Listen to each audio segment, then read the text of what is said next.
The HOA president threatened to seize my 83-year-old grandma's house over a fake fee while she was hooked up to an oxygen tank, and that's when I lost it. I'm Griffin Maynard. I'm a contractor by trade, but I've always been a paperwork guy too. Comes with running your own business, tracking invoices, permits, and codes. So when my grandma called me up crying because some overperfumed, clipboard-wielding HOA hag named Clarice Rowley told her she owed $1,200 in compliance fines, I dropped my tools on the spot. Griffin, they said they'll put a lien on the house, Grandma sobbed. But I don't even know what I did wrong. That house was her life. Grandpa built it with his own hands in 1963. It's not just wood and drywall, it's memories. And now, some power-drunk HOA president wanted to rip it out from under her while she recovered from pneumonia? Not happening. Not on my watch. I drove straight over. Grandma lives in a quiet cul-de-sac in the Maple Hollow subdivision. Nice place, mostly retirees and young families. But the HOA had turned it into a dictatorship. I pulled into the driveway and saw the notice pinned to her door. Red letters, bold font, threatening tone. Notice of delinquent fees. Pay immediately or legal action will be pursued. As I read through the garbage, I spotted the signature at the bottom, Clarice Rowley, President, Maple Hollows HOA. I knew the name. Everyone in the neighborhood did. Tall, always in a blazer, barking orders like she was running the Pentagon. She'd find folks for lawn decorations, festive wreaths, even a kid's lemonade stand once. I walked inside and found Grandma in her recliner, tissues in her lap, oxygen pumping from the tank beside her. They said my siding's the wrong shade of beige, she whispered, like it was a confession. But it's the same paint we've had for 20 years. No one's taking your house, I told her. I'm handling this. I snapped photos of the notice, the house, and her siding. Then I started digging. I pulled up the HOA's bylaws online, every page. Clarice had added a bunch of amendments that weren't legally ratified. One of them gave her sole authority to issue fines over aesthetic disruption. Complete nonsense. Next morning, I showed up at the HOA office disguised as a concerned nephew. The office was just a repurposed room in the community center, cheap wood paneling, a dusty coffee machine, and Clarice herself behind a desk, sipping Diet Cola like she was royalty. "Can I help you?" she asked, not looking up from her papers. "My name's Griffin Maynard. You threatened my grandmother, Dolores Maynard, with a lien." Clarice blinked. "Sir, if your grandmother's property is in violation." "She's on oxygen," I interrupted. "And her siding matches every other beige house on the block. You want to explain how this fee came about?" She stood up, instantly defensive. "We received complaints. And under Section 8F of the Community Aesthetic Standards, the HOA reserves the right to." "That amendment was never voted on," I said, dropping a printed packet of the actual bylaws onto her desk. "You added it 2 years ago without a quorum." Clarice's nostrils flared. "We don't need to be harassed by residents who don't understand the process." "I understand it just fine," I said, leaning in. "And I also understand what extortion looks like." That word extortion shut her down for a second. She reached for her phone, probably to call security. I walked out before she could. But I wasn't done. That week, I started talking to neighbors. Not just a few dozens. I printed flyers, knocked on doors, and had real conversations. Turned out Grandma wasn't alone. A couple on the next block got fined for excessive wind chimes. A single mom was forced to repaint her shutters twice in 1 month. And no one had ever seen the HOA's financial reports. The more I talked, the more frustrated people got. Everyone had paid the fees because they didn't want trouble. But now, they wanted answers. I filed a public records request with the county. Found out the Maple Hollows HOA hadn't submitted a financial disclosure in 3 years. That's illegal. And Clarice? She'd been writing checks to a consulting firm owned by her cousin. Thousands of dollars. No contracts. No explanation. I took everything I had: photos, documents, testimonies to a lawyer I knew from a job site, a guy named Leo who owed me a favor. He looked through the file, raised his eyebrows, and said, "Griffin, this isn't just shady. It's criminal." We filed a formal complaint with the Attorney General's office, and I made sure the entire neighborhood knew exactly what was coming. Clarice must have sensed the walls closing in, because she showed up at Grandma's house a few days later like nothing had happened. She knocked politely, smiling like we were old friends. "Hello, Mrs. Maynard," she chirped. "I just wanted to clear the air. There's clearly been a misunderstanding. I stepped outside, blocking the doorway. There's no misunderstanding. You threatened a sick woman over a bogus fee, and now you're trying to cover your tracks. Clarice's smile twitched. Griffin, I suggest you stop this campaign before it causes unnecessary drama in the community.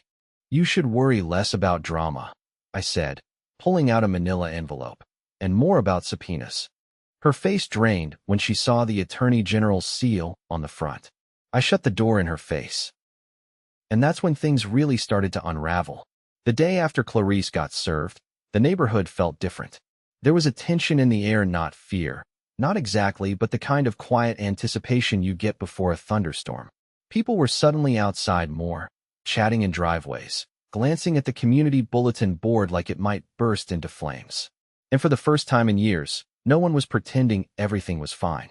At 7 that morning, I got a knock on my door. It was Sergio, a retired firefighter who lived 2 streets over. He wore a faded navy polo and carried a folder thick with printouts. I heard what you did, he said, stepping inside without waiting to be invited. I've got something you need to see. I poured coffee while he laid out a timeline. Over the past year, Sergio had been tracking strange deductions from his HOA dues fees labeled infrastructure consultation, legal advisory, and community improvement initiatives. None of those projects ever materialized. There were no new sidewalks, no security upgrades, nothing but a half-finished gazebo that hadn't seen progress in 8 months. She used our dues like a personal slush fund, he said, flipping to a spreadsheet.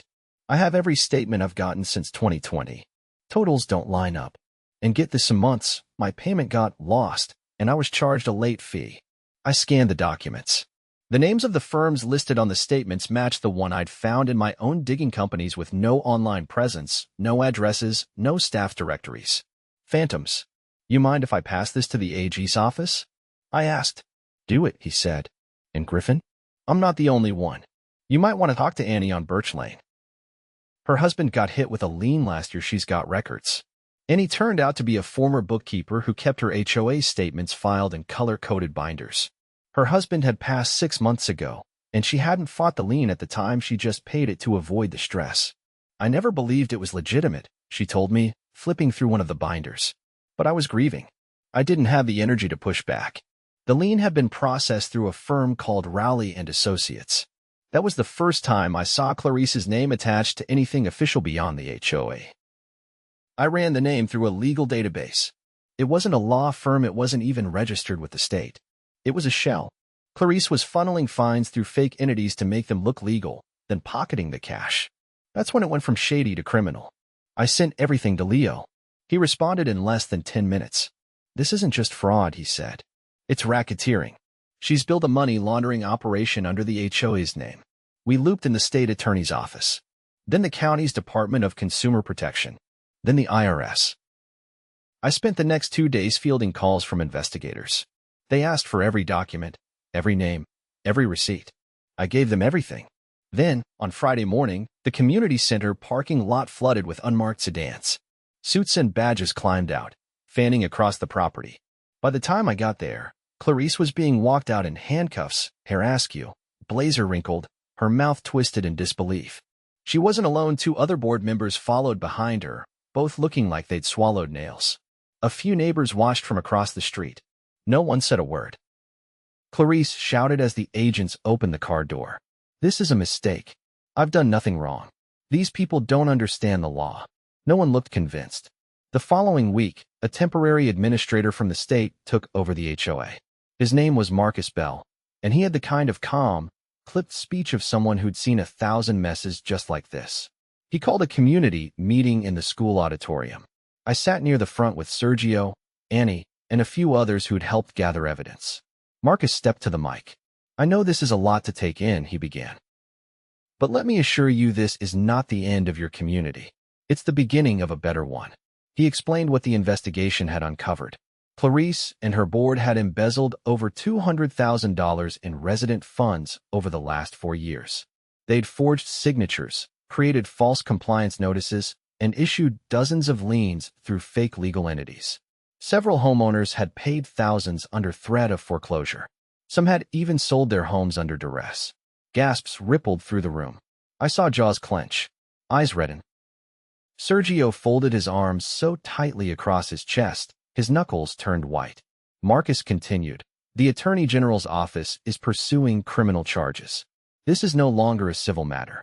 The state will also be working with all affected homeowners to reverse improper liens and secure restitution." I stood up. "What happens to the HOA now?" I asked. Marcus nodded. "We'll be appointing an interim board. Elections will follow.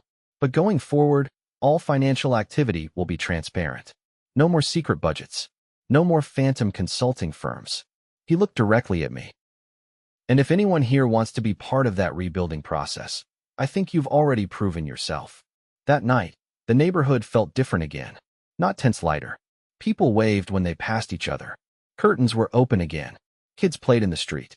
Someone even put a lawn flamingo out front, a big pink 2-footer with sunglasses and a sign that read, "I survived the HOA." I visited Grandma after dinner. She was in better spirits, breathing easier, color back in her face. We sat on the porch listening to the crickets. "You know," she said, "your grandfather used to say, the only thing worse than a thief is a thief in a suit." I laughed. He wasn't wrong. "I'm proud of you," she said. "Not just for protecting me. For protecting all of us." I didn't say anything. Just rested my hand on hers and watched the sky darken. 2 months later, I ran for a seat on the new board. Not because I wanted power, I'd seen what that did, but because I wanted safeguards. The bylaws were rewritten with input from the entire neighborhood. Financial reports were posted online monthly. We even set term limits. Clarice's trial made the local news. 3 felony charges: wire fraud, conspiracy to commit racketeering, and elder financial abuse. She got 8 years. Her co-conspirators got 5 and 3, respectively. The judge called her actions a malicious abuse of authority cloaked in bureaucracy. I still have the article framed in my office. Not because I need a trophy, but because it reminds me what we're capable of when we stop letting fear keep us quiet. Because sometimes, the monster hiding behind the rules is just a bully in a blazer. And all it takes is one good shove to bring her whole little empire crashing down. 3 weeks after Clarice was sentenced, I got a call from a detective named Jamie Colburn with the county's Financial Crimes Division. I recognized the name immediately. She'd been one of the lead investigators on the HOA case. Her voice was steady as a mountain stream, but there was a sharpness behind it, like a scalpel ready to cut. She asked if I could come down to the precinct. Not for questioning this time, they had something they wanted to show me. When I arrived, Detective Colburn was in an interview room with a corkboard covered in photos, bank statements, and a few blurry surveillance stills. I recognized Clarice in one, standing outside a squat building with no signage. Another board member, Dennis Mulligan, hovered nearby, phone pressed to his ear. Colburn pointed to a still of a third-person short, heavy-set, with a receding hairline and a wide grin.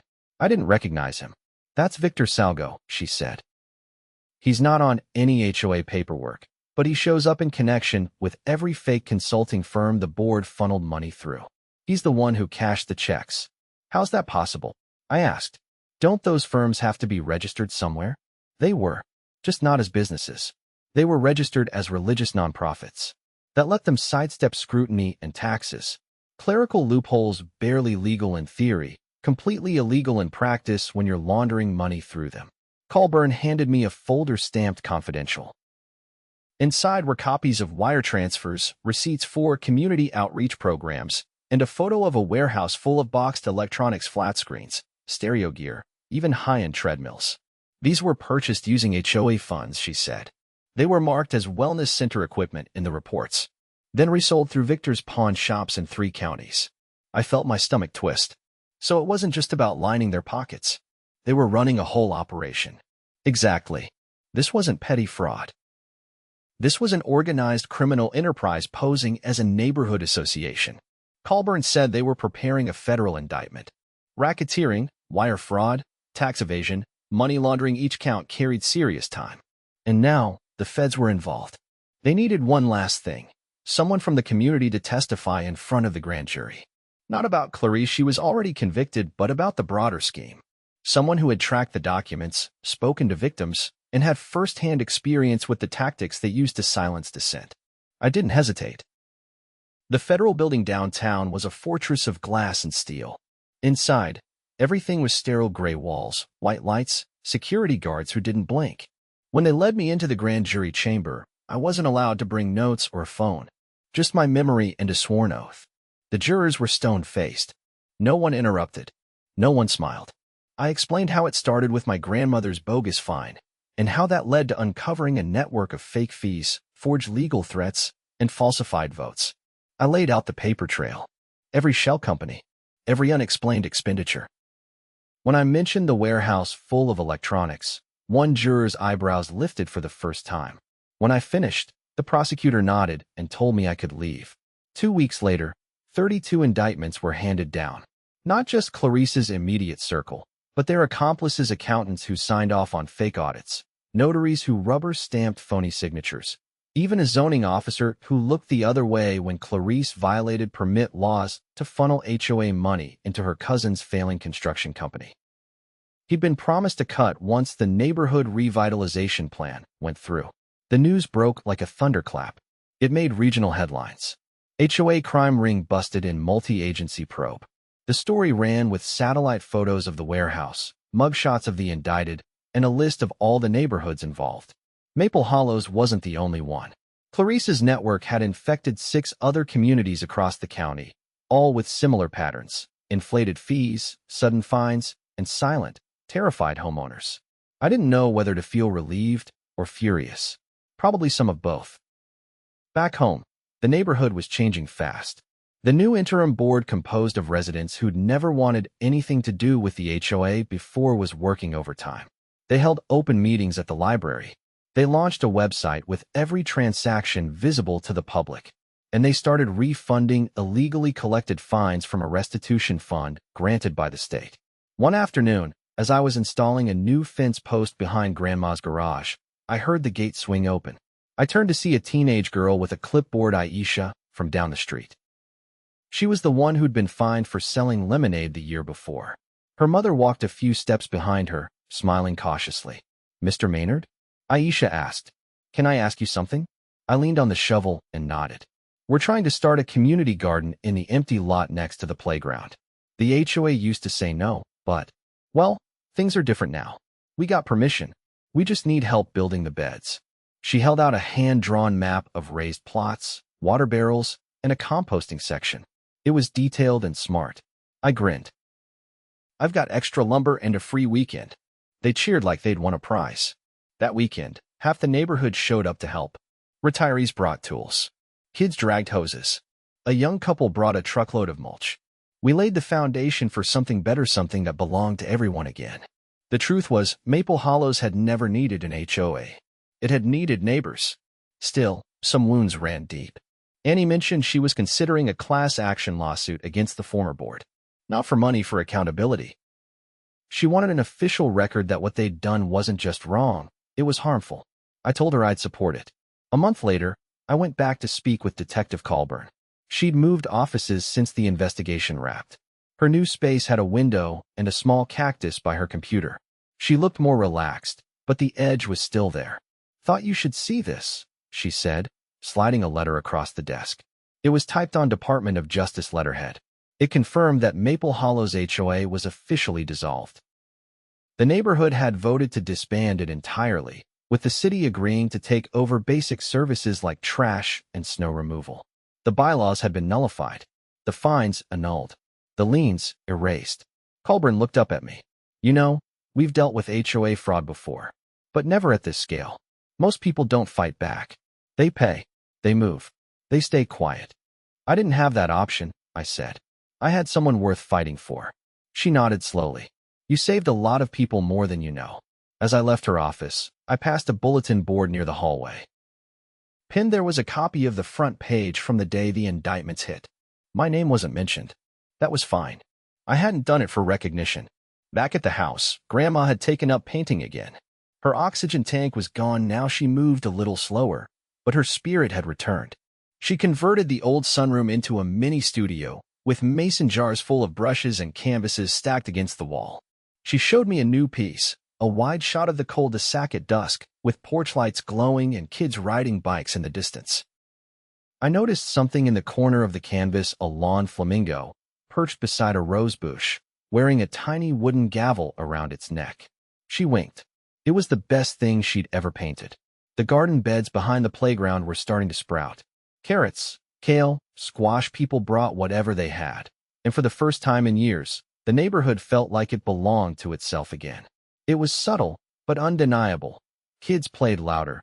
Dogs barked without the usual hush, and no one looked over their shoulder when they hung a wind chime or painted a flower pot. But just when I thought the storm had passed, a letter arrived that twisted my stomach into a knot. It was addressed to my grandmother, but the return label bore the seal of the Department of Housing and Urban Development. Inside was a formal notice. Maple Hollow's HOA is the subject of an ongoing federal audit related to misuse of federal grant funds. I called the contact listed, a regional HUD investigator named Teresa Lang. She didn't mince words. The Maple Hollow's HOA, under Clarice's leadership, had applied for and received a series of federal grants meant for low-income senior housing improvements despite the neighborhood never qualifying for the designation. They submitted falsified demographic data, Teresa said, claimed there was a 75% elderly occupancy rate and that the homes were in disrepair. They even attached photos of damaged properties, none of which are from your community. My jaw tightened. So they stole federal money? Over $140,000, she replied. It was supposed to pay for accessibility upgrades, ramps, grab bars, emergency alert systems. We've found no evidence any of that was installed anywhere. I thought of Grandma struggling with her oxygen tank, never once offered a ramp or even a basic handrail. That money could have made a difference. Instead, Clarice and her cronies had used it to fund their shell companies and fake outreach programs. Do you need my help? I asked. We need someone on the record who lived in the affected area and can confirm no work was done. Someone who's already familiar with the broader fraud. I didn't hesitate. The next week, I was sitting in a federal office building on the edge of the Capitol, across from a long conference table filled with auditors, investigators, and a representative from the Office of the Inspector General. They played me recordings, Clarice's voice, clear as day, pitching a pilot program for age-in-place safety renovations that never existed. She had submitted doctored photos of rotting porches and cracked walkways, some from other states. I recognized none of the homes. She even claimed Dolores Maynard received a wheelchair ramp and emergency medical intercom, one of the auditors said. I nearly laughed. She's been using the same front steps since the 70s. No one ever installed anything. They nodded grimly. We're recommending a full criminal referral for federal grant fraud. This is going far beyond what the state was already pursuing. I left the building with a pit in my chest. The rot ran deeper than we realized. This wasn't just about neighborhood fines and fake liens anymore. Clarice had defrauded the federal government, diverted aid meant for vulnerable citizens, and used my grandmother's name as a prop in the process. By the time the charges were finalized, the total list of crimes read like a novel. She was now facing federal charges for submission of fraudulent documents, wire fraud, obstruction of a federal audit, and misappropriation of federal funds. That was on top of her existing state convictions. The sentencing hearing was scheduled for the end of the month. I didn't plan to attend at first. I figured justice had already landed where it needed to. But then Grandma asked me if we could go together. She used my name, she said softly, her hand trembling slightly on the tea mug. I want to hear them say it didn't work. So we went. The federal courthouse was stark, no unnecessary decoration, just clean lines and cold stone. We sat in the third row of the gallery, surrounded by reporters, HUD officials, and a few other victims from the other neighborhoods Clarice had swindled. Some I recognized, most I didn't. Every one of them looked like they'd been holding their breath for years. Clarice entered in cuffs, flanked by marshals. Her hair was pulled back, her blazer replaced by a loose-fitting prison uniform.